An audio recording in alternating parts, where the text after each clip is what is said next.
So, welcome, stargazers. We are joined today by Fern Vucinich, who is an ancestral astrologer. That's one of her specialties. She also specializes in things like herbs and flower essences. And Fern is a dear friend of mine and a very good astrologer. She teaches at Steven Forrest's School of Astrology. And today we're going to be doing a deep dive into ancestral astrology and the connection between ancestry and your lineage and astrology and how you can see that in a chart. And so stick around if that's interesting for you. You found the Lawless Astrology channel, and we are looking at relationship patterns, and we look at getting through difficult times. And basically, what we're here to do is teach you a little astrology along the way. So both Fern and I are evolutionary astrologers, both taught by Steven Forrest. So welcome, Fern. Hi, Dabney. It's good to be here. I'm so happy to have you here. So, do you want to talk a little bit about what ancestral astrology, what you mean by ancestral astrology? Sure.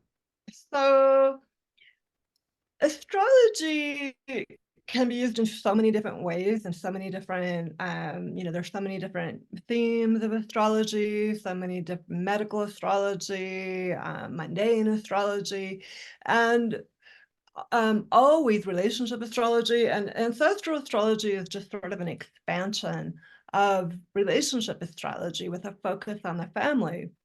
And this is something that all beginning astrologers do usually. Once you've kind of looked at your chart, you start to branch out and look at romantic partners' charts, and then you look at your family's chart.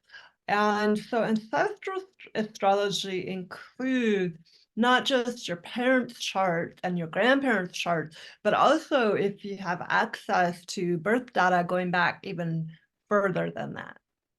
So, a lot of times, can you get that with a genealogist, or how would you find that? Yeah, when I've taught my ancestral astrology classes, the one of the most frequently asked questions is, how do I get my great great grandparents' birth time? Because, usually you can't find that. And there's so much information that you can get to find the patterns in an ancestral astrology lineage without the birth time. So I talk a lot about that, what you're looking for, but you can also look at baptismal records, because I know I've found my great grandparents' birth times not listed on their birth certificates, but finding baptismal records where they will often list that birth time. But it's really not necessary, especially if you're going back multiple generations. And yeah, a genealogist, but a lot of times on public records, immigration records or census records, they'll have at least the birth date. Yeah, and you can get a lot of that stuff. I was doing kind of a genealogy project during COVID, and Ancestry.com actually has a lot of those records where, you can kind of like follow one lineage. Like, so let's say you're interested in, the patterns of your maternal lineage, and like, your mother had this, and then your grandmother, and like what's kind of been passed down astrologically. Why do you think that people want to know this information? Do you have any examples of, something interesting that you've seen a student find? Yeah, so I will often recommend that people, with all my astrology classes, not necessarily even the ancestral astrology, but even basic astrology, that people just start really simply and really stick to the basics. So a lot of times I'll say, pick up a planet or pick a sign that's interesting to you, and then pick, say, 3 generations. It can even be you, your children, and your parents, or you, your parents, your grandparents, and look for where that sign or planet shows up and look for pattern. So, or on the other side of it, people who are already astrologers, they will have a sense of, it's really weird. I have a moon square Pluto in my chart, and my mom has her moon in Scorpio, and my grandmother has moon conjunct Pluto. So they're already seeing these overlay of patterns.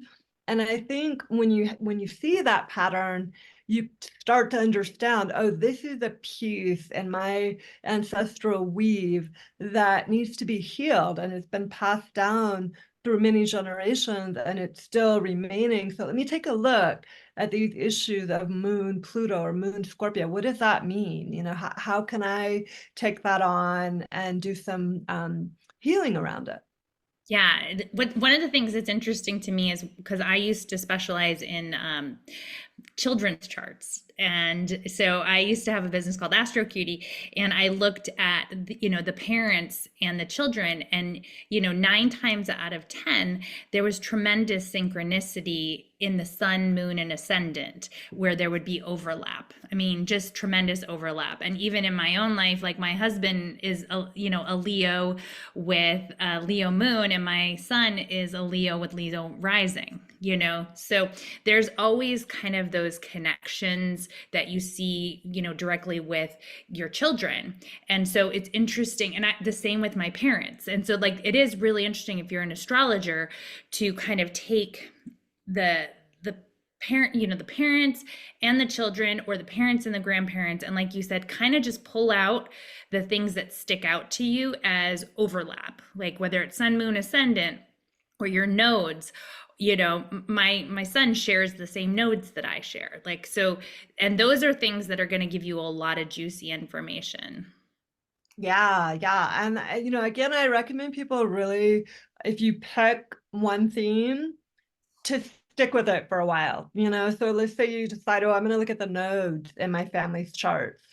Before you branch out and start looking at sun, moon, rising overlap, stick with the nodes and really track that through as many generations as you have the information available. Because sometimes I'll see people trying to compare the whole chart to the whole chart many generations, and then it's just too much information and people get overwhelmed. But when you really kind of narrow your lens and focus on one area, you start to see these amazing synchronicities and patterns that are in family. So would you say that, the healing work then is sort of like, let's say have struggled with relationships, and you always seem to pick the wrong man, just as an example. Like, do you kind of look at your own chart and hone in on sort of the relationship areas and then look, or how would you recommend they go about picking that first thing? Because astrology is confusing enough, and then you layer in multiple charts, it's very advanced. So I love what you're saying, that it's just kind of like pick one thing. How would you suggest somebody go about picking that one thing?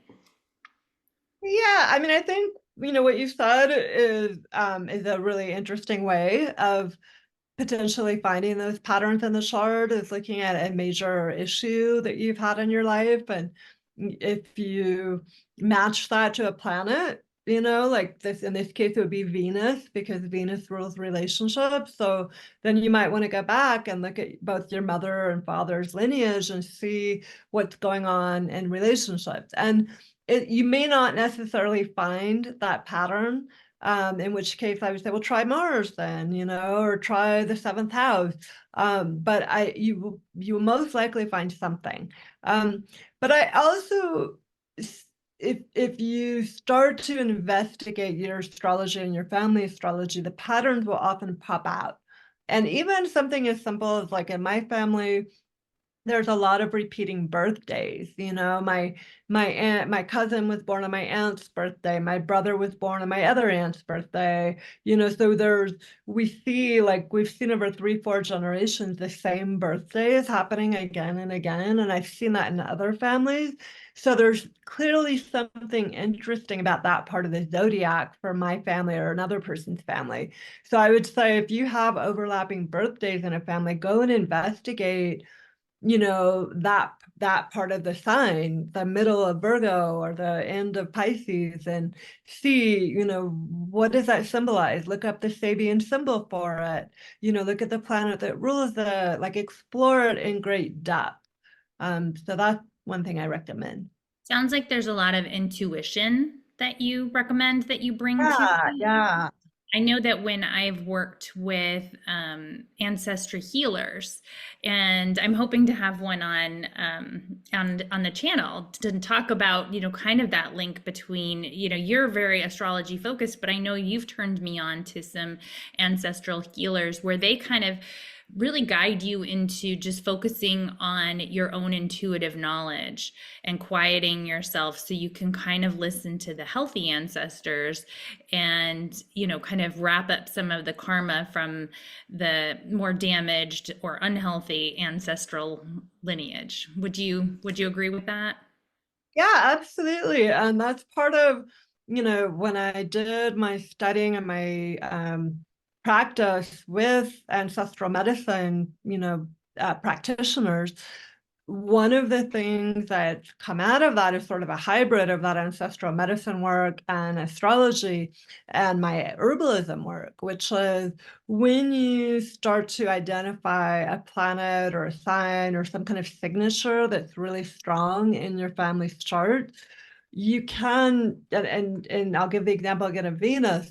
You can look up the herbs and the plants that go with Venus, look at the stones that are associated with Venus, the flower essences, the sounds, the metals, all of the kind of Venusian allies that we find in nature, and really bring those into your life and make an altar out of them, do rituals with them. And that's the way, it's almost like an ancestral astrology family crest. So you find a planetary energy that's strong in the line, and then you bring in all these other resources and allies for that signature and really embody them in your life. And I think that's part of the healing that can happen. Yeah, I'm a big fan, as you know, of ritual and ceremony because I think what we put out into the universe comes back to us, and not in a new agey kind of like just manifest great things, but I do believe that like energies attract like energies. And so when you're putting something out there kind of saying I'm ready to clear this damaging path, I did some genealogical work, and I realized, and this would be really interesting to do, so you're inspiring me to figure this out. But there was one of my ancestors fought in the Civil War, and then he, had tremendous PTSD and ended up in a mental hospital, and so looking at like how war impacts your family line, how slavery, there's all different kinds of famine, there's huge generational upheavals. I know that, I don't know if you share this, Fern, but a lot of us here in the US have ancestors that came from Ireland during the famine. And how does that relate? And where can you find that in a birth chart? Can you see some of those markers when you look back at the chart?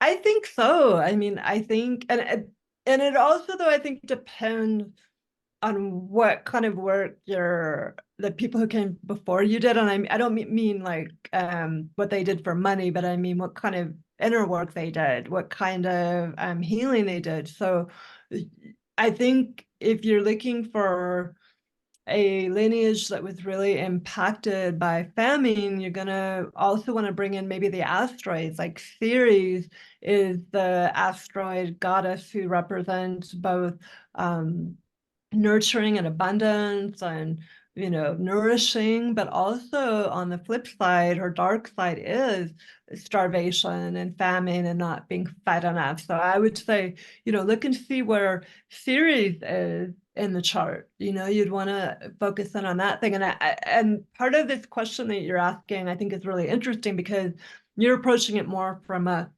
in real life perspective. Like, okay, so this war has really impacted my family line, so I'm going to go look for Mars in this chart and see how that's played out in the generation. And sometimes you'll see like shifts. You'll see Mars really strong in a line, a lot of Mars Uranus, which would be a kind of a PTSD signature possibly, Mars Saturn, Mars Pluto. And then in the next generation you're going to see like maybe Mars trine Pluto instead of square or conjunction or opposition. So it's like, and that generation, there's been some kind of healing or integration.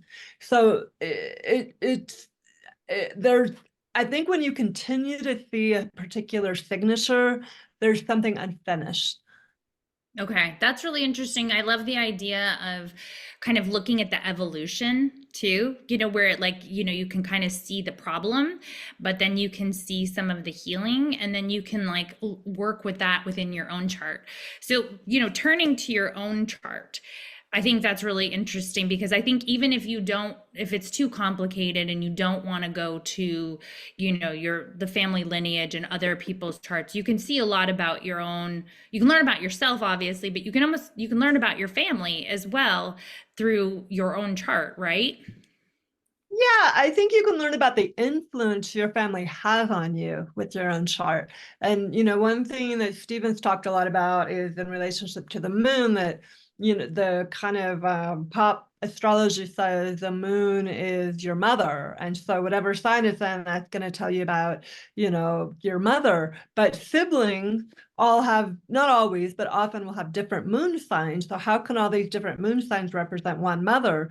And he talks about it in that's your experience of your mother. And your mother probably changed through having different children. And when you were born, this is her basic mood, and that's what you kind of got from her. So I think it's a similar thing when you're looking at the effects of family. And I think that one of the things I found so interesting is that you will find in different people's charts that certain people have much more of an affinity for doing this kind of genealogical or lineage or ancestral healing work. And there's certain transits that people have that will make them more ripe for doing the work at particular times. So I really got into this. I have Venus in Cancer, and it's really strong in my chart. So I have a natural affinity for it, but it didn't really kick off until Pluto went through my fourth house of home and family and roots. And, Pluto's still hanging out there because it's a really long transit. But I think Saturn had joined it at that point. So I had like several planets going through my fourth house when I started to really get intense about this and obsessed with it.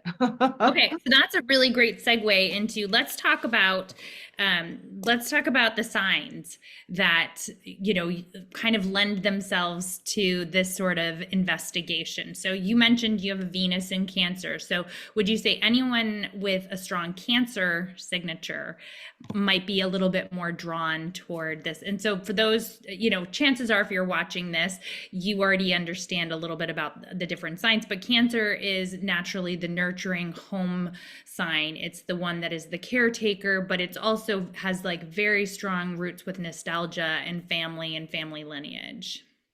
Absolutely. Yeah, good explanation of Cancer. And yeah, so absolutely. I think people with strong Cancer influences are definitely going to have a natural pull.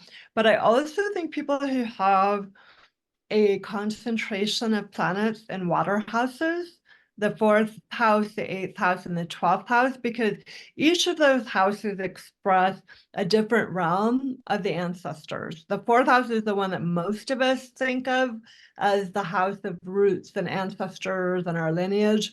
But I think the eighth house and the 12th house also have some ancestral kind of influences. So water houses and water signs would be the big ones in my Okay, so the water signs being Cancer, Scorpio, and Pisces, and then the water houses being the fourth, eighth, and 12th. So the fourth house makes sense to me because it's naturally, that rules your home and family and your family lineage, and also the home that you create as well. But talk a little bit about why you think the eighth and 12th house. Yeah, so the eighth house is naturally ruled by Scorpio and the planets Mars and Pluto. Mars more the traditional and Pluto the modern. On the eighth house, the way that I perceive the eighth house is it's the house of energy exchange. So I always use, quote with my students and clients when I'm talking about the eighth house, that the motto for the eighth house is the basic law of physics that energy never dies, it just changes form. And to me, that is the epitome of the eighth house, because it's a house of sex, death, and other people's money. It's all about energy exchange. It's also the house of birth. So when we die, we go from being embodied to being a spirit. So there's an exchange of energy. When we're born, we go from a spirit to a body. And so to me, the reason that eighth house has to do with ancestors is because it's the realm of where both our healed ancestors who can send us messages and exchange energy with us and really support our power. The eighth house is also the house of power, and kind of bring us that sense of exchange with the spirit world that is very magical and alchemical. But it can be the house of ancestral ghosts. And I see people sometimes who have either heavy duty transits or heavy duty natal planets in the eighth house being very influenced by ancestral ghosts. That they're doing things in their lives that they don't really understand. And I think there's this influence of the ancestors kind of manipulating them in some ways to do what they want them to do. And when they start to get clear about that and they do that ancestral lineage healing work, then they're interacting more with the healed ancestors and utilizing that power and that exchange of energy in more life-affirming ways, rather than being maybe sometimes controlled by unwell ghosts. That's interesting. Yeah. And when you say ghosts, there's probably a lot of different definitions for ghosts. And, it could just be what haunts you. It doesn't have to necessarily be like a floating spirit. But for some people who are in touch with that, they may have kind of more of a link to their actual, ancestors that have passed. I know it's interesting that Anne Ortley, I recently took a class with her, and she was talking about how on the cusp of the ninth house, you're looking at like information that will tell you about your death, like how you came into this incarnation. And so that, because it's the end of the eighth house before we go into the ninth house of birth, of kind of taking our first breath and going out into the world. So it's kind of an interesting link there with kind of looking at your own death as well. And there's probably some interesting patterns. So like with everything with astrology, it sounds like it's a lot of pulling threads. So would you say the same with the 12th house? Because that's where the veil is very thin. Yeah, so the 12th house, and other astrologers have talked about the ancestral influence of the 12th house. And the way that I perceive it or understand it is that it's the house of this more spiritual or unconscious influences that we inherit from our ancestors. So a lot of times this is something these are areas I think people don't really discover until either later in life or until they've done a lot of exploring in the unconscious realms. And then, maybe with Neptune in the 12th house, you start to understand that you have a long ancestral lineage of alcoholism. And so but you didn't know that before, and you find yourself developing a drinking problem. So I'm using the more negative interpretation of 12th house, and there are many positive interpretations as well, but that's kind of a more obvious way. Like sometimes there's a starvation of spirit that happens in the lineage, and when you start to feed it, when you start to connect more to your spiritual self, and then you're able to access the sort of natural inclination for spiritual connection that Neptune in the 12th already has. So there's a lot of, different ways to explore the 12th house and its connection to ancestral kind of inheritances. But I think because it's the 12th house, you can't do it head on. You have to do it in a 12th house way. So through your dreams, through prayer, through talking to the spirits, making altars, that's how you're going to access that 12th house inheritance. So would you also say then to look at the planets that are associated with those houses, like the moon, Neptune, and Pluto?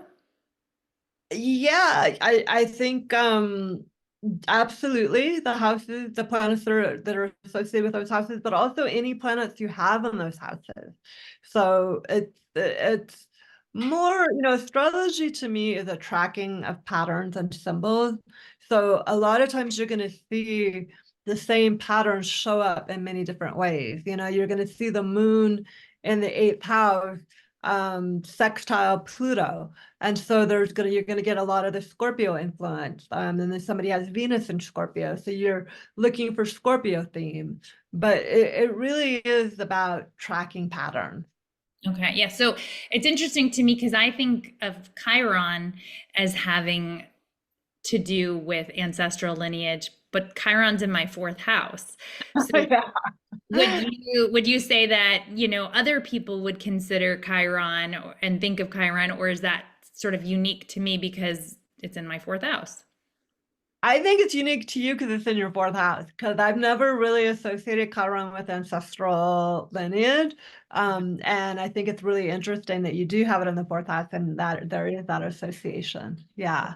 So any other asteroids that so Ceres you said would be a good one to look at because that also has ties to the mother and that Yes. the maternal link. Any other asteroids that you like to work with?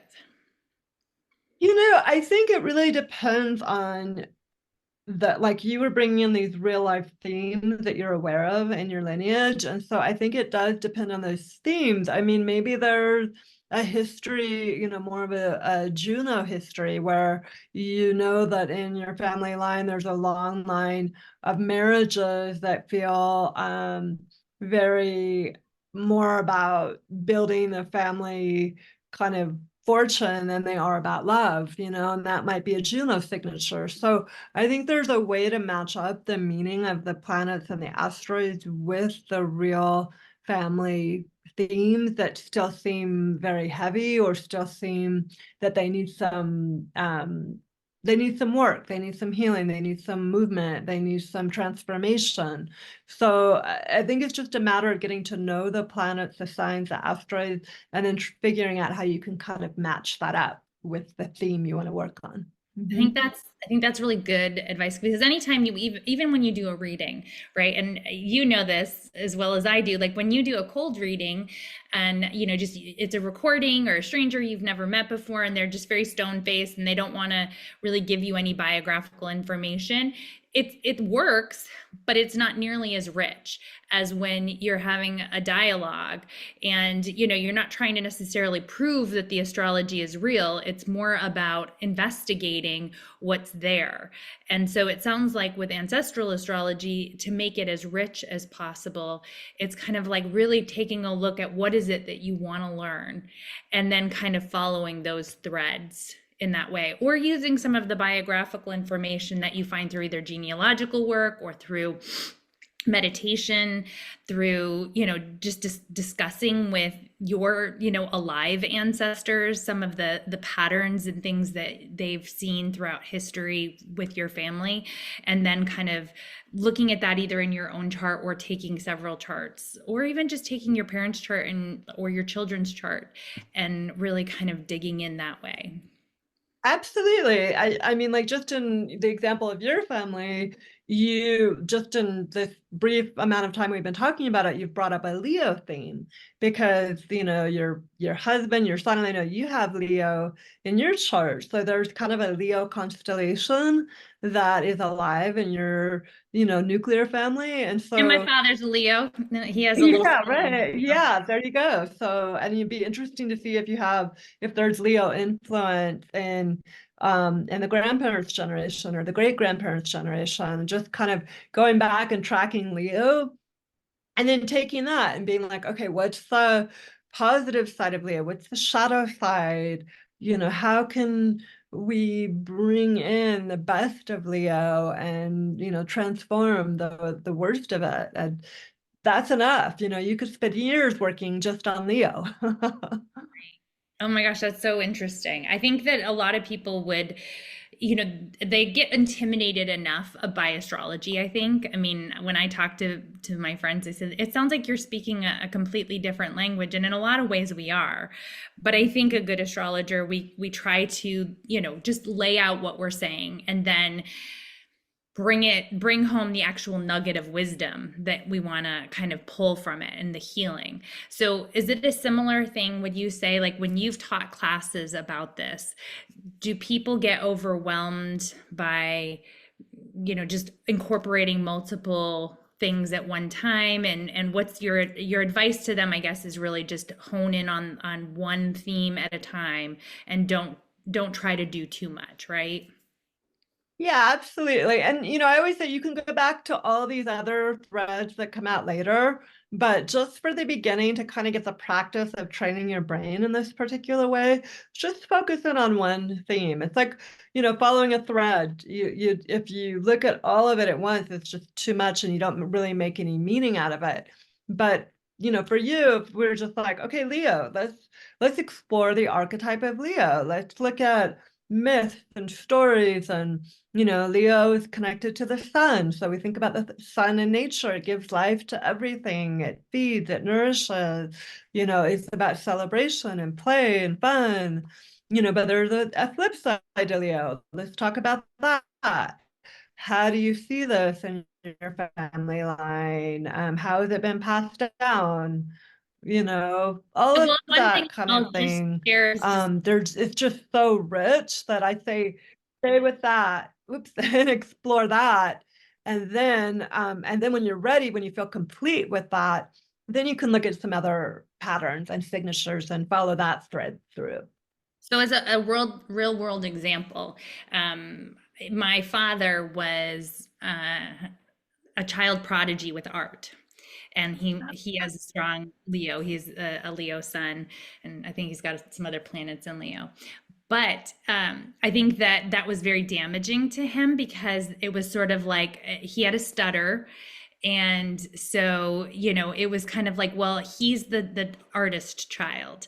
And so he was kind of pushed into that.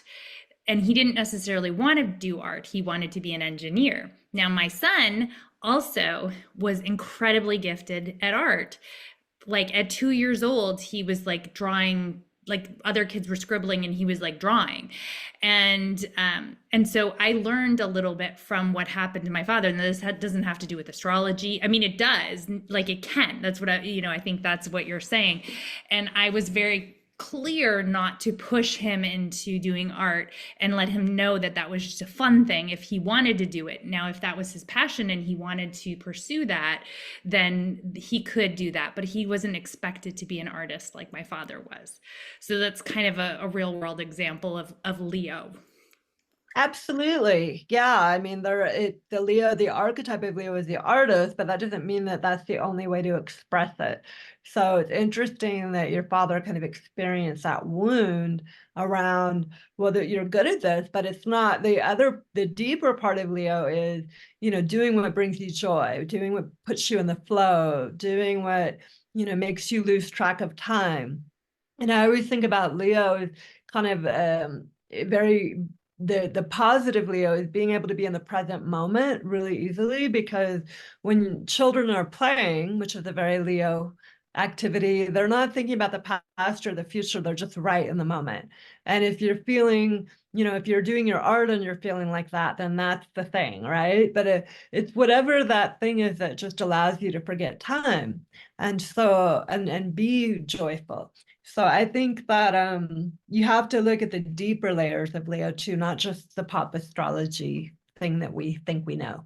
Right, exactly, because they exactly like you said, like they'll say Leo is the artist, and a lot of times when I do a reading and someone has a strong Leo signature, I'll say how creative they are, and a lot of times people will sort of look at me because they're not quote unquote artistic, and Right. like they associate creativity with with art. But the reality is, like, my son's a great artist, but it's not his area of interest. He loves to make things. He loves to be creative, which is means creating, like whether that's machines or, creating programs on the computer. Like, I think that's what people have to realize is creativity can come in all different forms. It can be flower arranging, and it can be just the way that you leave notes around the house for people you love.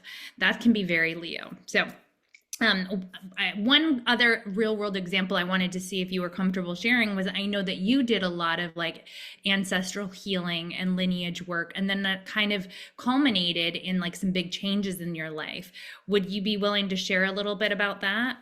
Yeah, absolutely. It's been a really amazing, magical journey that, hasn't always been easy, but I think that, part of the healing trajectory of doing this work has brought me to a place of feeling very rooted and at home and a much greater sense of belonging, both internally and externally. And so, example is I was born and raised in California. I never thought I would leave California. And through a whole series of events, I've ended up in New Mexico and being able to buy a beautiful home that I love. Last year, I hosted my first ever family reunion and, had 20 family members come to my home, and it was kind of like a home blessing. And it felt very much like, an offering that I needed to make to the ancestors I wanted to make. But that offering of hosting the family reunion really just brought a great sense of peace and culmination. Like I'd done my thing, it's not like I'll never do the ancestral healing work again. I think it's ongoing, but I'd done a big piece of work that needed to really be done. So yeah, it's been incredibly powerful and so rewarding. And with Venus in Cancer, I have a great love for it. I love like what you said too about, working with the transits, like when the transits come and say this is the time, because there's almost like an internal need, like something just sort of breaks and you're like, I know I need to do this. And I remember when you were going through that that piece of, kind of closing out and healing different lines in your family. And then, you bought this home and there was fires all around it. And so then the ashes were kind of, I know your home was impacted by the fires. It didn't burn down, thankfully, but like that sort of cleansing karma, like the burning away of, what was and no longer is. So it's kind of like can be reborn. I can only imagine the wildflowers are really pretty this year in New Mexico. Yeah, yeah, no, that's interesting. I never forget about going through the wildfires here, but sometimes it's not fully present. But yeah, we like I don't know, a few months after we bought the house, there were the biggest wildfires in New Mexico history, and they burned down a piece of property and really impacted our house. We had to evacuate for several months, and that was kind of, I was having Pluto opposing my Venus at the time.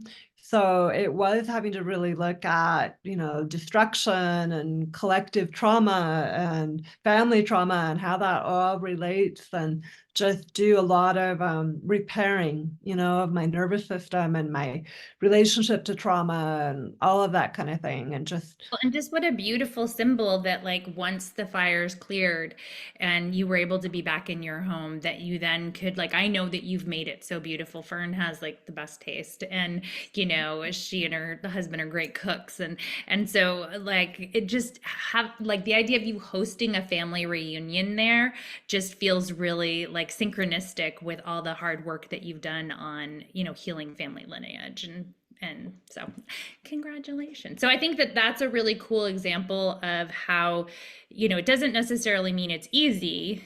And, like anything, it's about intention and putting healing positive intentions. And that doesn't just mean like airy fairy positive. You had Pluto going opposing your Venus, and which is not an easy transit necessarily at all.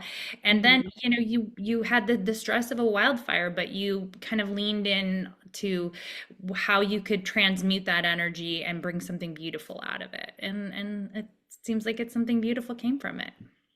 Absolutely. No, it's funny because we're having this conversation today because yesterday and it was the last day of Taurus season. We're getting coming to a close of Jupiter and Taurus, but my partner was laughing at me because he said, "You're so happy today because I finally had the time to garden and cook and just be like full on domestic goddess, and kind of wallow in it." And I really do feel such a great appreciation and gratitude for the opportunity to do that, both because of, so many experiences of displacement in my early life, and then with the fires kind of amplifying it all.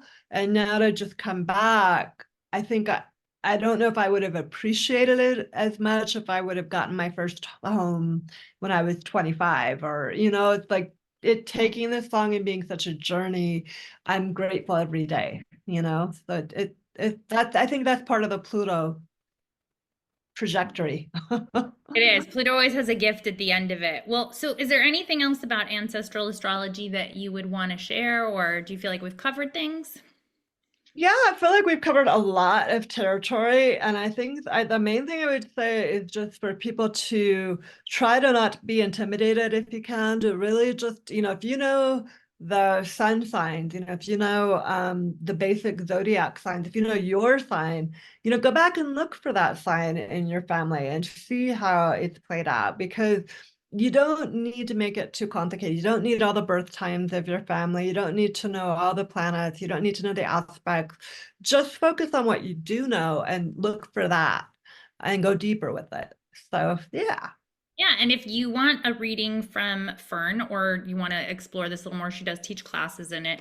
I'm going to put her information below, but she's Wisestar Astrology at wisestars.com, and you can follow her on Instagram, and hopefully she'll come back on here and talk about flower essences, because that's another cool thing she does, is flower essences and herbs. Anytime I have an ailment, I ask Fern and she helps me. So, all right. Well, thank you so much for joining us. This was really enlightening and interesting. And so, as always, I hope that you guys enjoyed this as well. Please like, subscribe, share, tell other people, and comment if you have any interesting stories about something that in your family lineage, or where you share the sun, moon, ascendant with your parents. It's really interesting for other people to learn that that is pretty common. So, as always, there is a reason and a season for it all, and the universe is conspiring to help you. So, have a great week, everyone.